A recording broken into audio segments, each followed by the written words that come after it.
preached originally as a sermon in the Church of St. Mary the Virgin, Oxford, on June 8, 1942. If you asked 20 good men today what they thought the highest of the virtues, 19 of them would reply, unselfishness. But if you asked almost any of the great Christians of old, he would have replied, love. You see what has happened. A negative term has been substituted for a positive, and this is of more than philological importance. The negative ideal of unselfishness carries with it the suggestion not primarily of securing good things for others, but of going without them ourselves, as if our abstinence and not their happiness was the important point. I do not think this is the Christian virtue of love. The New Testament has lots to say about self-denial, but not about self-denial as an end in itself. We are told to deny ourselves and to take up our crosses in order that we may follow Christ. And nearly every description of what we shall ultimately find if we do so contains an appeal to desire. If there lurks in most modern minds the notion that to desire our own good and earnestly to hope for the enjoyment of it is a bad thing, I submit that this notion has crept in from Kant and the Stoics and is no part of the Christian faith. Indeed, if we consider the unblushing promises of reward and the staggering nature of the rewards promised in the Gospels, it would seem that our Lord finds our desires not too strong, but too weak. We are half-hearted creatures, fooling about with drink and sex and ambition when infinite joy is offered us, like an ignorant child who wants to go on making mud pies in a slum because he cannot imagine what is meant by the offer of a holiday at the sea. We are far too easily pleased. We must not be troubled by unbelievers when they say that this promise of reward makes the Christian life a mercenary affair. There are different kinds of rewards. There is the reward which has no natural connection with the things you do to earn it, and is quite foreign to the desires that ought to accompany those things. Money is not the natural reward of love. That is why we call a man mercenary, if he marries a woman for the sake of her money. But marriage is the proper reward for a real lover, and he is not mercenary for desiring it. A general who fights well in order to get a peerage is mercenary. A general who fights for victory is not, victory being the proper reward of battle, as marriage is the proper reward of love. The proper rewards are not simply tacked on to the activity for which they are given, but are the activity itself in consummation. There is also a third case, which is more complicated. An enjoyment of Greek poetry is certainly a proper, and not a mercenary, reward for learning Greek. But only those who have reached the stage of enjoying Greek poetry can tell from their own experience that this is so. The schoolboy beginning Greek grammar cannot look forward to his adult enjoyment of Sophocles as a lover looks forward to marriage or a general to victory. He has to begin by working for marks, or to escape punishment, or to please his parents, or at best in the hope of a future good, which he cannot at present imagine or desire. His position, therefore, bears a certain resemblance to that of the mercenary. The reward he is going to get will, in actual fact, be a natural or proper reward, but he will not know that till he has got it. Of course, he gets it gradually. Enjoyment creeps in upon the mere drudgery, and nobody could point to a day or an hour when the one ceased and the other began. But it is just in so far as he approaches the reward that he becomes able to desire it for its own sake. Indeed, the power of so desiring it is itself a preliminary reward. The Christian, in relation to heaven, is in much the same position as this schoolboy. Those who have attained everlasting life in the vision of God doubtless know very well that it is no mere bribe, but the very consummation of their earthly discipleship. But we who have not yet attained it cannot know this in the same way, and cannot even begin to know it at all except by continuing to obey and finding the first reward of our obedience in our increasing power, to desire the ultimate reward. Just in proportion as the desire grows, our fear, lest it should be a mercenary desire, will die away, and finally be recognized as an absurdity. But probably this will not for most of us happen in a day. Poetry replaces grammar, gospel replaces law, longing transforms obedience as gradually as the tide lifts a grounded ship. But there is one other important similarity between the schoolboy and ourselves. If he is an imaginative boy, he will, quite probably, be reveling in the English poets and romancers suitable to his age, sometime before he begins to suspect that Greek grammar is going to lead him to more and more enjoyments of this same sort. He may even be neglecting his Greek to read Shelley and Swinburne in secret, In other words, the desire which Greek is really going to gratify already exists in him, and is attached to objects which seem to him quite unconnected with Xenophon and the verbs in me. Now, if we are made for heaven, the desire for our proper place will be already in us, but not yet attached to the true object, and will even appear as the rival of that object. And this, I think, is just what we find. No doubt there is one point in which my analogy of the schoolboy breaks down. The English poetry which he reads when he ought to be doing Greek exercises may be just as good as the Greek poetry to which the exercises are leading him, so that in fixing on Milton instead of journeying on to Aeschylus, his desire is not embracing a false object. But our case is very different. If a transtemporal, transfinite good is our real destiny, then any other good on which our desire fixes must be in some degree fallacious, must bear at best only a symbolical relation to what will truly satisfy. In speaking of this desire for our own far-off country, which we find in ourselves even now, I feel a certain shyness. I am almost committing an indecency. I am trying to rip open the inconsolable secret in each one of you, the secret which hurts so much that you take your revenge on it by calling it names like nostalgia and romanticism and adolescence. The secret also which pierces with such sweetness that when, in very intimate conversation, the mention of it becomes imminent, we grow awkward and affect to laugh at ourselves. The secret we cannot hide and cannot tell, though we desire to do both. We cannot tell it because it is a desire for something that has never actually appeared in our experience. We cannot hide it because our experience is constantly suggesting it, and we betray ourselves like lovers at the mention of a name. Our commonest expedient is to call it beauty and behave as if that had settled the matter. Wordsworth's expedient was to identify it with certain moments in his own past. But all this is a cheat. If Wordsworth had gone back to those moments in the past, he would not have found the thing itself, but only the reminder of it. What he remembered would turn out to be itself a remembering. The books or the music in which we thought the beauty was located will betray us if we trust to them. It was not in them. It only came through them, and what came through them was longing. These things, the beauty, the memory of our own past, are good images of what we really desire. But if they are mistaken for the thing itself, they turn into dumb idols, breaking the hearts of their worshippers. For they are not the thing itself. They are only the scent of a flower we have not found, the echo of a tune we have not heard, news from a country we have never yet visited. Do you think I am trying to weave a spell? Perhaps I am, but remember your fairy tales. Spells are used for breaking enchantments as well as for inducing them. And you and I have need of the strongest spell that can be found to wake us from the evil enchantment of worldliness, which has been laid upon us for nearly 100 years. Almost our whole education has been directed to silencing this shy, persistent inner voice. Almost all our modern philosophies have been devised to convince us that the good of man is to be found on this earth. And yet it is a remarkable thing that such philosophies of progress or creative evolution themselves bear reluctant witness to the truth that our real goal is elsewhere. When they want to convince you that earth is your home, notice how they set about it.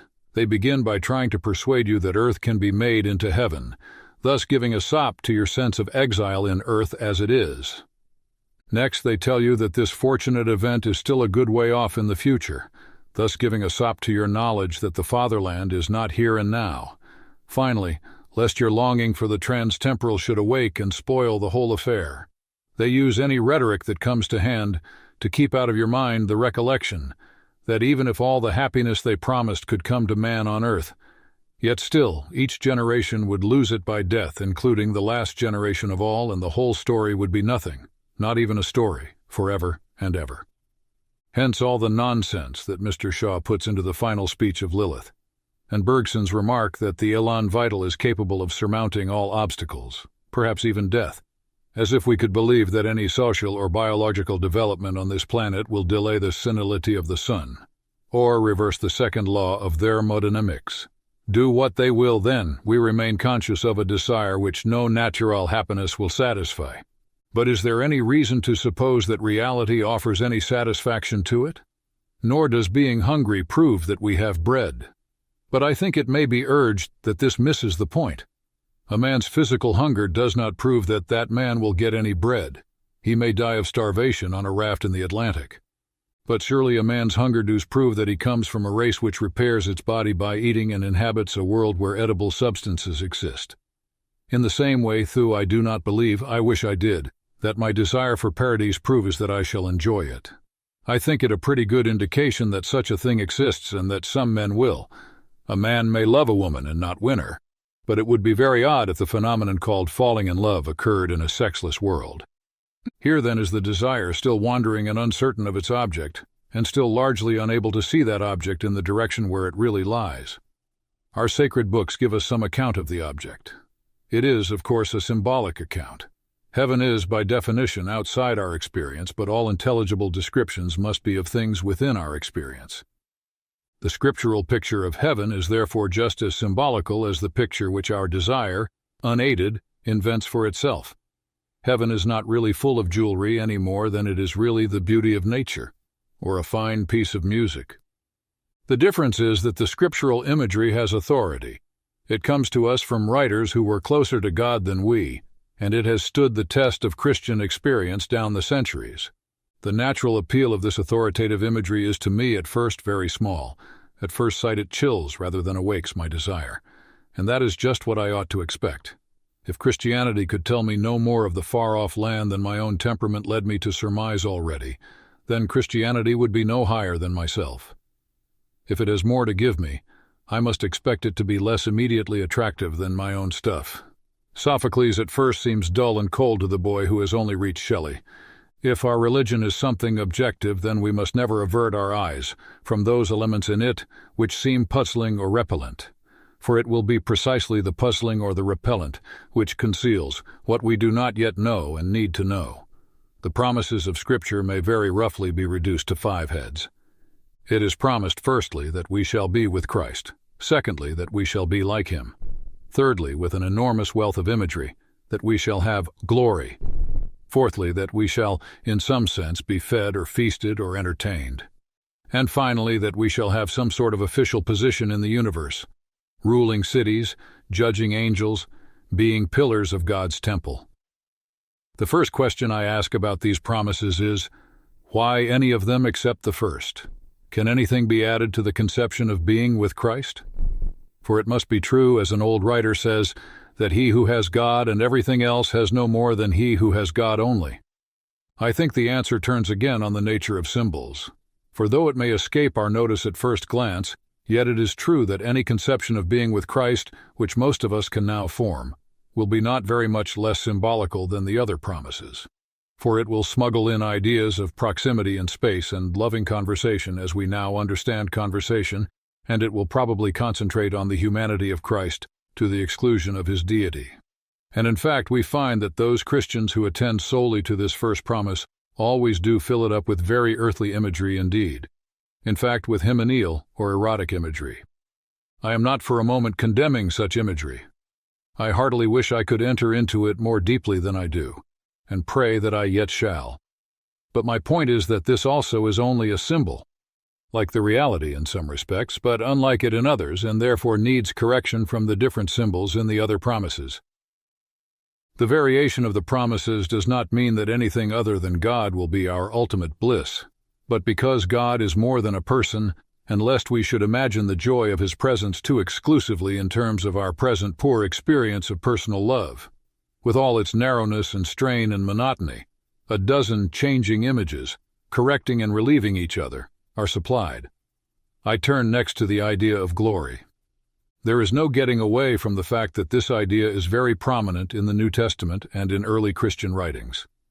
Salvation is constantly associated with palms, crowns, white robes, thrones, and splendor like the sun and stars. All this makes no immediate appeal to me at all, and in that respect I fancy I am a typical modern. Glory suggests 2 ideas to me, of which one seems wicked and the other ridiculous. Either glory means to me fame or it means luminosity. As for the first, since to be famous means to be better known than other people, the desire for fame appears to me as a competitive passion and therefore of hell, rather than heaven. As for the second, who wishes to become a kind of living electric light bulb? When I began to look into this matter, I was shocked to find such different Christians as Milton, Johnson, and Thomas Aquinas, taking heavenly glory quite frankly in the sense of fame or good report, but not fame conferred by our fellow creatures, fame with God, approval, or, I might say, appreciation by God. And then when I had thought it over, I saw that this view was scriptural. Nothing can eliminate from the parable the divine accolade, "Well done, thou good and faithful servant." With that, a good deal of what I had been thinking all my life fell down like a house of cards. I suddenly remembered that no one can enter heaven except as a child. And nothing is so obvious in a child, not in a conceited child, but in a good child, as its great and undisguised pleasure in being praised. Not only in a child either, but even in a dog or a horse. Apparently what I had mistaken for humility had, all these years, prevented me from understanding what is in fact the humblest, the most childlike, the most creaturely of pleasures. Nay, the specific pleasure of the inferior, the pleasure a beast before men, a child before its father, a pupil before his teacher, a creature before its creator. I am not forgetting how horribly this most innocent desire is parodied in our human ambitions, or how very quickly, in my own experience, the lawful pleasure of praise from those whom it was my duty to please turns into the deadly poison of self-admiration. But I thought I could detect a moment, a very, very short moment before this happened, during which the satisfaction of having pleased those whom I rightly loved and rightly feared was pure. And that is enough to raise our thoughts to what may happen when the redeemed soul, beyond all hope and nearly beyond belief, learns at last that she has pleased him whom she was created to please. There will be no room for vanity then. She will be free from the miserable illusion that it is her doing. With no taint of what we should now call self-approval, she will most innocently rejoice in the thing that God has made her to be, and the moment which heals her old inferiority complex forever will also drown her pride deeper than Prospero's book. Perfect humility dispenses with modesty. If God is satisfied with the work may be satisfied with itself. It is not for her to bandy compliments with her sovereign. I can imagine someone saying that he dislikes my idea of heaven as a place where we are patted on the back. But proud misunderstanding is behind that dislike.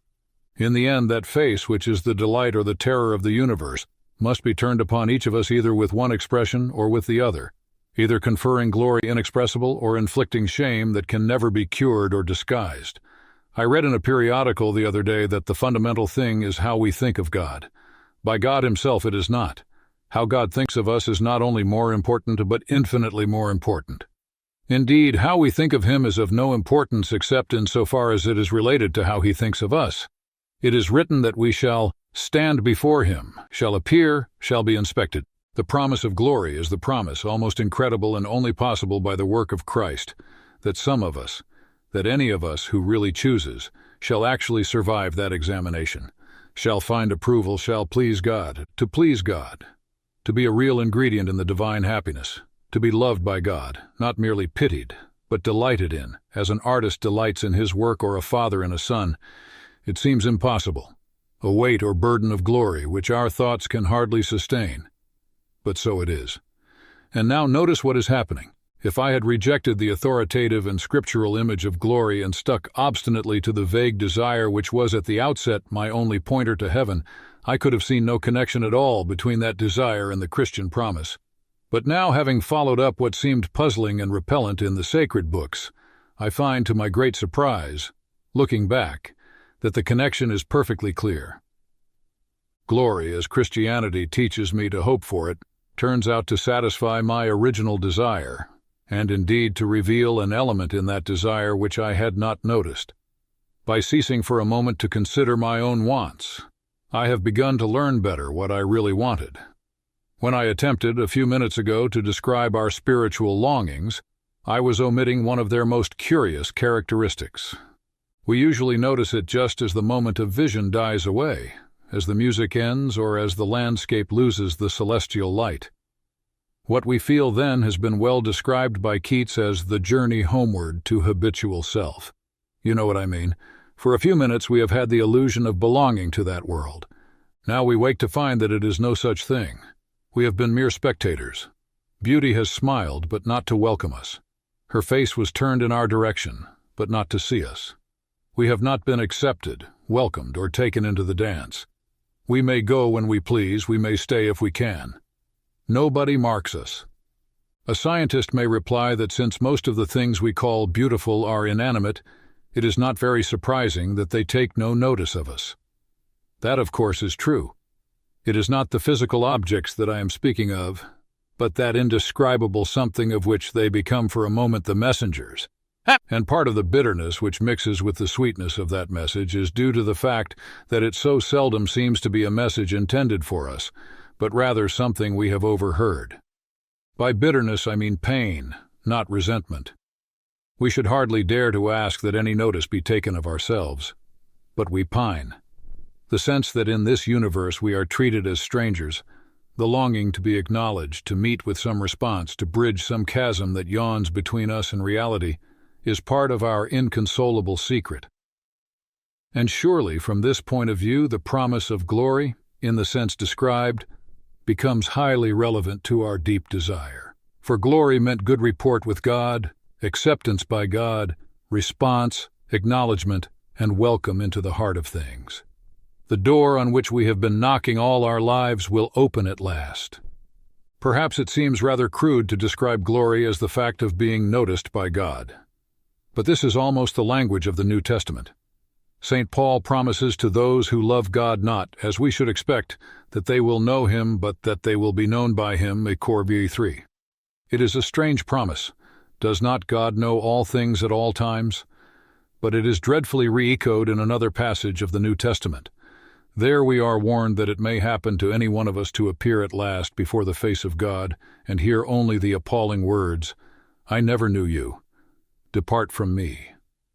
In some sense, as dark to the intellect as it is unendurable to the feelings, we can be both banished from the presence of him who is present everywhere and erased from the knowledge of him who knows all. We can be left utterly and absolutely outside, repelled, exiled, estranged, finally and unspeakably ignored. On the other hand, we can be called in, welcomed, received, acknowledged. We walk every day on the razor edge between these two incredible possibilities. Apparently, then, our lifelong nostalgia, our longing to be reunited with something in the universe from which we now feel cut off, to be on the inside of some door which we have always seen from the outside, is no mere neurotic fancy, but the truest index of our real situation. And to be at last summoned inside would be both glory and honor beyond all our merits, and also the healing of that old ache. And this brings me to the other sense of glory, glory as brightness, splendor, luminosity. We are to shine as the sun. We are to be given the morning star. I think I begin to see what it means. In one way, of course, God has given us the morning star already. You can go and enjoy the gift on many fine mornings if you get up early enough. What more, you may ask, do we want? Ah, but we want so much more, something the books on aesthetics take little notice of. But the poets and the mythologies know all about it. We do not want merely to see beauty, though, God knows. Even that is bounty enough. We want something else which can hardly be put into words.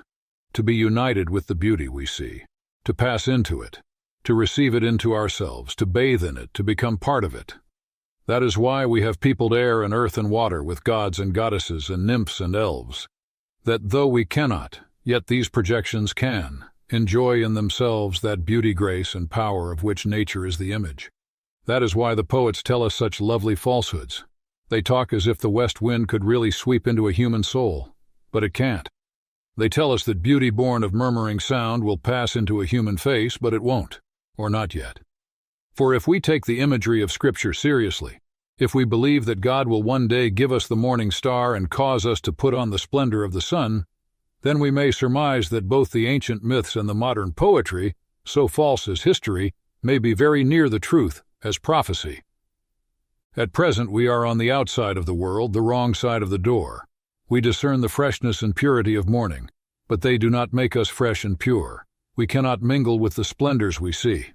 But all the leaves of the New Testament are rustling with the rumor that it will not always be so. Someday, God willing, we shall get in. When human souls have become as perfect in voluntary obedience as the inanimate creation is in its lifeless obedience, then they will put on its glory. or rather that greater glory, of which nature is only the first sketch. For you must not think that I am putting forward any heathen fancy of being absorbed into nature. Nature is mortal, we shall outlive her. When all the suns and nebulae have passed away, each one of you will still be alive. Nature is only the image, the symbol. But it is the symbol Scripture invites me to use. We are summoned to pass in through nature beyond her into that splendor which she fitfully reflects. And in beyond nature, we shall eat of the tree of life. At present, if we are reborn in Christ, the Spirit in us lives directly on God. But the mind, and still more the body, receives life from Him at 1,000 removes, through our ancestors, through our food, through the elements. The faint, far-off results of those energies which God's creative rapture implanted in matter when He made the worlds are what we now call physical pleasures, and even thus filtered, they are too much for our present management. What would it be to taste at the fountainhead that stream of which even these lower reaches prove so intoxicating? Yet that, I believe, is what lies before us. The whole man is to drink joy from the fountain of joy. As St. Augustine said, the rapture of the saved soul will flow over into the glorified body. In the light of our present specialized and depraved appetites, we cannot imagine this torrens voluptatis, and I warn everyone seriously not to try. But it must be mentioned, to drive out thoughts even more misleading, thoughts that what is saved is a mere ghost, or that the risen body lives in numb insensibility. The body was made for the Lord, and these dismal fancies are wide of the mark. Meanwhile, the cross comes before the crown, and tomorrow is a Monday morning. A cleft has opened in the pitiless walls of the world, and we are invited to follow our great captain inside. The following him is, of course, the essential point. That being so, it may be asked what practical use there is in the speculations which I have been indulging. I can think of at least one such use. It may be possible for each to think too much of his own potential glory hereafter. It is hardly possible for him to think too often or too deeply about that of his neighbor. The load or weight or burden of my neighbor's glory should be laid daily on my back, a load so heavy that only humility can carry it, and the backs of the proud will be broken. It is a serious thing to live in a society of possible gods and goddesses, to remember that the dullest and most uninteresting person you talk to may one day be a creature which, if you saw it now, you would be strongly tempted to worship, or else a horror and a corruption such as you now meet, if at all, only in a nightmare. All day long we are in some degree helping each other to one or other of these destinations. It is in the light of these overwhelming possibilities, it is with the awe and the circumspection proper to them, that we should conduct all our dealings with one another, all friendships, all loves, all play, all politics. There are no ordinary people. You have never talked to a mere mortal. Nations, cultures, arts, civilization, these are mortal, and their life is to ours as the life of a gnat. But it is immortals whom we joke with, work with, marry, snub, and exploit. Immortal horrors or everlasting splendors. This does not mean that we are to be perpetually solemn. We must play, but our merriment must be of that kind, and it is in fact the merriest kind, which exists between people who have, from the outset, taken each other seriously. No flippancy, no superiority, no presumption. And our charity must be a real and costly love, with deep feeling for the sins in spite of which we love the sinner. No mere tolerance or indulgence which parodies love as flippancy parodies merriment. Next to the Blessed Sacrament itself, your neighbor is the holiest object presented to your senses. If he is your Christian neighbor, he is holy in almost the same way, for in him also Christ vere latitat. The glorifier and the glorified glory himself is truly hidden, is truly hidden, is truly hidden, is truly hidden. I see you won't let me off. And the longer I look at it, the less I shall like it. I must face, or else explicitly decline, the difficulties that really torment us when we cry for mercy in earnest. I have found no book that helps me with them all. I have so little confidence in my own power to tackle them that if it were possible, I would let sleeping dogs lie. But the dogs are not sleeping. They are awake and snapping. We both bear the marks of their teeth. That being so, we had better share our bewilderments.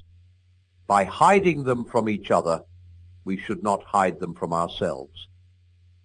The New Testament contains embarrassing promises that what we pray for with faith, we shall receive. Mark the Feast 24 is the most staggering. Whatever we ask for, believing that we'll get it, we'll get. No question, it seems, of confining it to spiritual gifts, whatever we ask for. No question of a merely general faith in God, but a belief that you will get the particular thing you ask. No question of getting either it or else something that is really far better for you. You'll get precisely it. And to heap paradox on paradox, the Greek doesn't even say believing that you will get it. It uses the aorist Greek elebit, which one is tempted to translate believing that you got it. But this final difficulty I shall ignore. I don't expect Aramaic had anything which we, brought up on Latin grammar, would recognize as tenses at all. How is this astonishing promise to be reconciled? A, with the observed facts.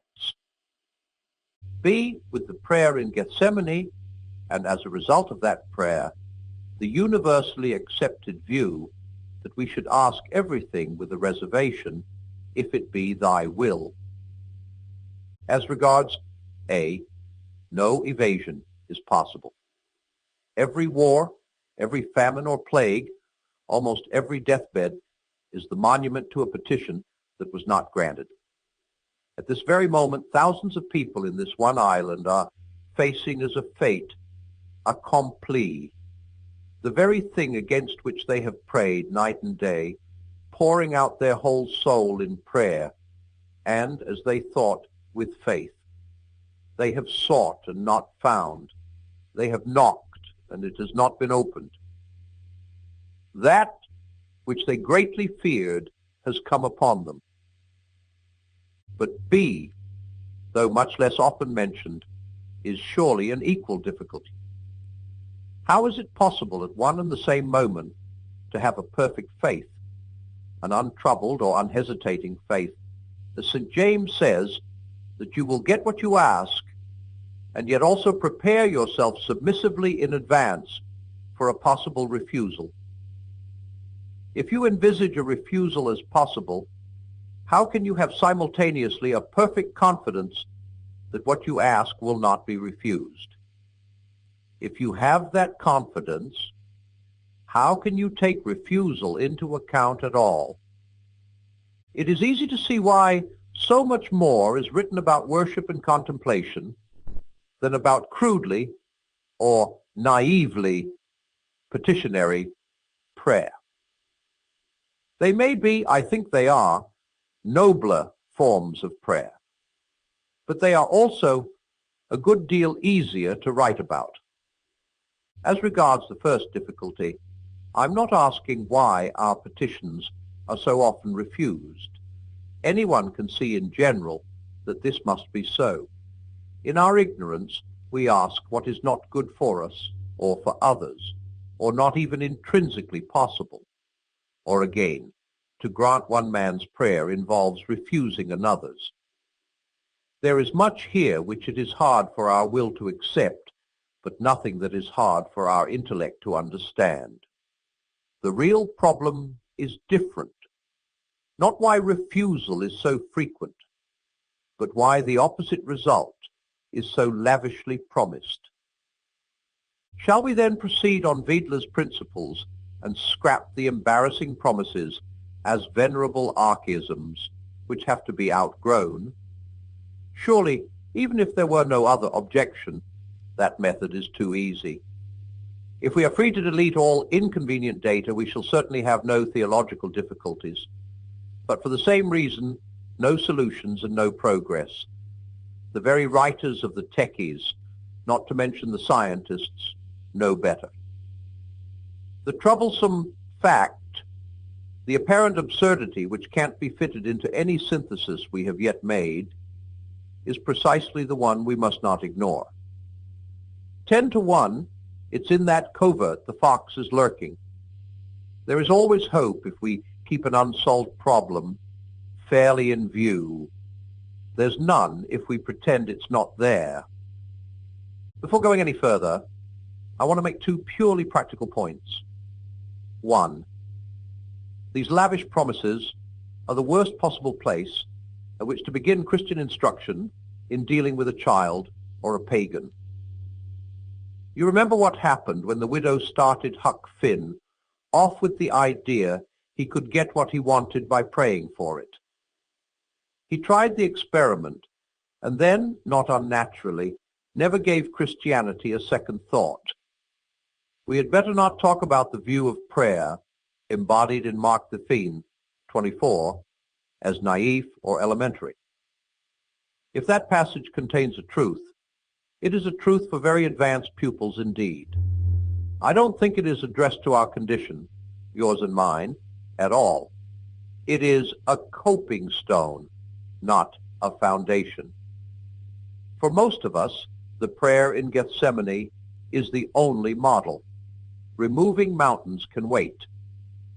2, we must not encourage in ourselves or others any tendency to work up a subjective state, which if we succeeded, we should describe as faith, with the idea that this will somehow ensure the granting of our prayer. We have probably all done this as children, but the state of mind which desperate desire working on a strong imagination can manufacture is not faith in the Christian sense. It is a feat of psychological gymnastics. It seems to me we must conclude that such promises about prayer with faith refer to a degree or kind of faith which most believers never experience. A far inferior degree is, I hope, acceptable to God, even the kind that says, "Help thou my unbelief," may make way for a miracle. Again, the absence of such faith as ensures the granting of the prayer is not even necessarily a sin, for our Lord had no such assurance when he prayed in Gethsemane.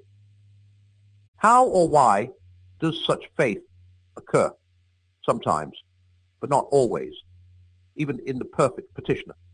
We, or I, can only guess. My own idea is that it occurs only when the one who prays does so as God's fellow worker, demanding what is needed for the joint work.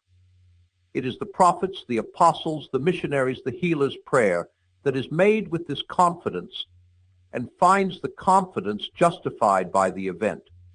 The difference, we are told, between a servant and a friend is that a servant is not in his master's secrets. For him, orders is orders. He has only his own surmises as to the plans he helps to execute. But the fellow worker, the companion, or dare we say, the colleague of God, is so united with him at certain moments that something of the divine foreknowledge enters his mind. Hence his faith is the evidence, that is, the evidentness, the obviousness of things not seen. As the friend is above the servant is above the suitor, the man praying on his own behalf. It is no sin to be a suitor. Our Lord descends into the humiliation of being a suitor, of praying on his own behalf in Gethsemane. But when he does so, the certitude about his Father's will is apparently withdrawn. After that, it would be no true faith. It would be idle presumption for us, who are habitually suitors and do not often rise to the level of servants, to imagine that we shall have any assurance which is not an illusion, or correct only by accident, about the event of our prayers.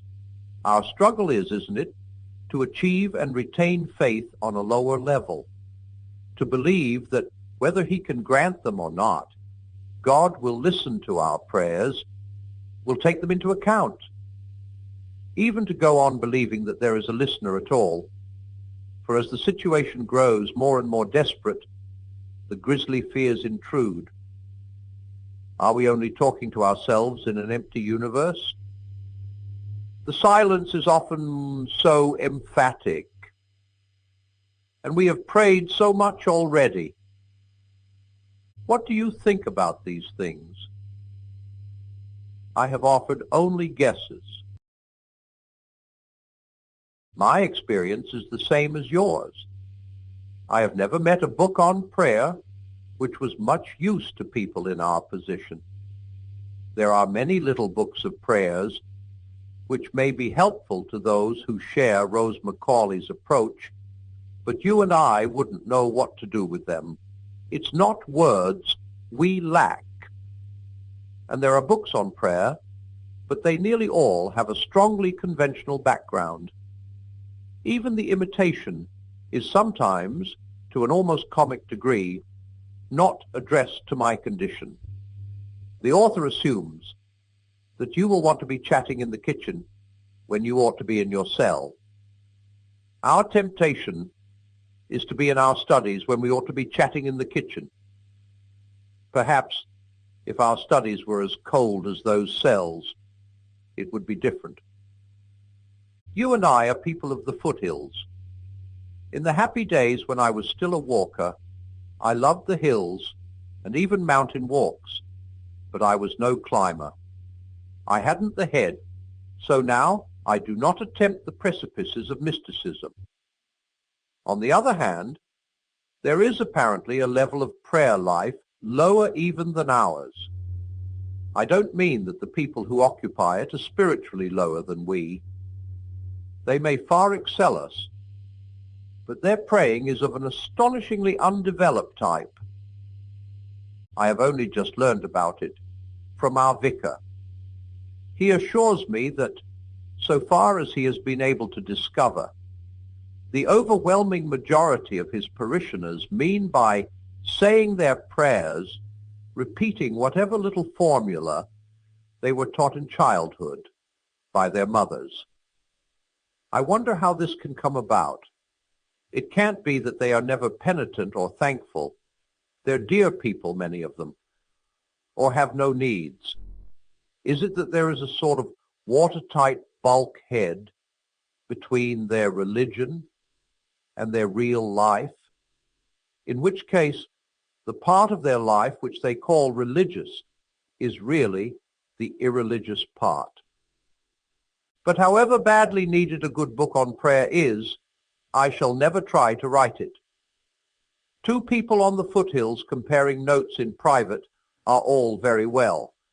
But in a book, one would inevitably seem to be attempting not discussion, but instruction.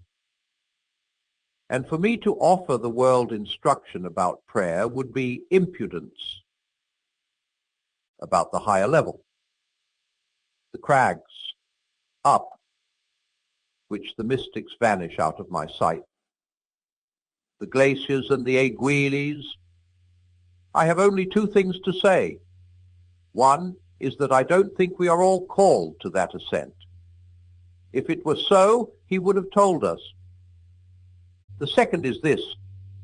The following position is gaining ground and is extremely plausible. Mystics, it is said, starting from the most diverse religious premises, all find the same things. These things have singularly little to do with the professed doctrines of any particular religion. Christianity, Hinduism, Buddhism, Neoplatonism, etc. Therefore, mysticism is, by empirical evidence, the only real contact man has ever had with the unseen. The agreement of the explorers proves that they are all in touch with something objective. It is therefore the one true religion. And what we call the religions are either mere delusions, or at best, so many porches through which an entrance into transcendent reality can be effected. And when he hath the kernel eat, who doth not throw away the shell? I am doubtful about the premises. Did Plotinus and Lady Julian and St. John of the Cross really find the same things? But even admitting some similarity, one thing common to all mysticisms is the temporary shattering of our ordinary spatial and temporal consciousness and of our discursive intellect. The value of this negative experience must depend on the nature of that positive, whatever it is, for which it makes room. But should we not expect that the negative would always feel the same? If wine glasses were conscious, I suppose that being emptied would be the same experience for each, even if some were to remain empty and some to be filled with wine and some broken.